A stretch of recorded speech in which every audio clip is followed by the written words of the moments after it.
All right, so what we've covered in the first two videos is obviously getting set up, jumping in and manually adding a member to our club admins, and then going into our member database and importing some members into the system and having them sorted automatically into the groups and teams that they are in on the import sheet.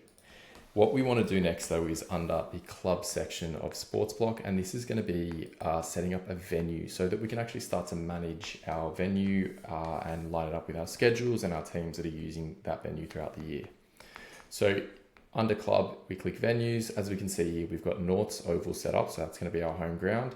You can go into your account at any time and you can create a venue. And the way that a venue is typically structured is you want to put in things like fields, clubhouses. If you've got any additional courts, you can add them in there as well.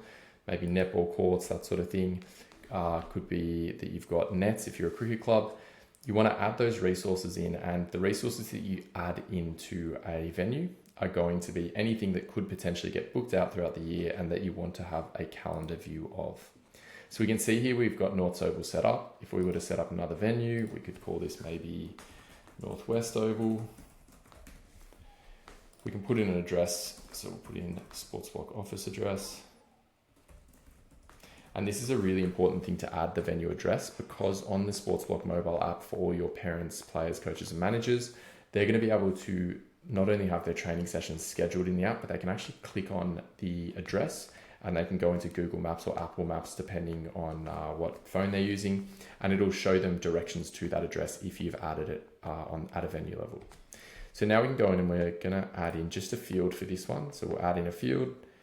It'll then ask us down the bottom how many fields are there. We might even just change this. Instead of Northwest Oval, we're going to say Northwest Stadium or North's Stadium. So this could be, let's say, our first grade's home ground. We'll do create venue, and it then takes us in to be able to manage that venue. Now, if we want to head back at any time, we click the back button and we can see now we've got North's Oval and North's Stadium.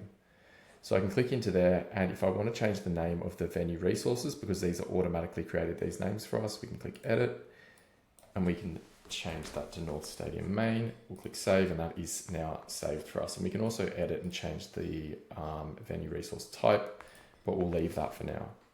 So I'm not going to go through it in this video, but you can also, from the venue page, you can also create schedules from here as well. Now, the reason you'd want to create them from the venues page is if, let's say, the association or a governing body needed to use your grounds for a certain period, or an outside hirer of the grounds needed to use them for a certain period, you could then just jump in and quickly schedule in some time to block out in the calendar for this venue.